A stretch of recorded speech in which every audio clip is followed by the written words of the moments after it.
When you're parking or making slow maneuvers in reverse, it helps to have a view of what's behind your vehicle. Your rear vision camera with guidelines can show what's behind your vehicle and displays an overlay to help you understand the vehicle's path. When you shift into reverse, your center display will show an image like this.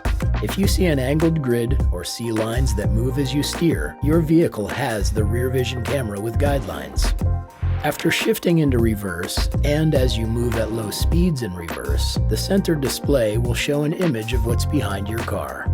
The guidelines represent the size of your car and bend to show the path you'll travel as you steer.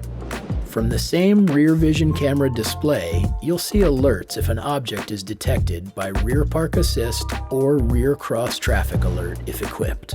If your vehicle is equipped with rear park assist, triangle alerts like these will appear and change in color from amber to red as you get closer to the detected object. The triangle will also increase in size as your vehicle gets closer to the detected object. Keep an eye out for alerts, and always be sure to use your vehicle's mirrors as well as the rear vision camera with guidelines for a view of any objects around the vehicle. The camera will automatically shut off after you shift from reverse into park or when you shift into drive and begin moving forward.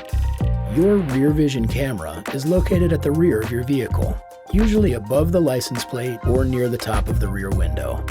Keep the camera lens clean and clear of any obstructions. Back up a little easier thanks to rear vision camera with guidelines, adding confidence to reversing and low-speed maneuvers.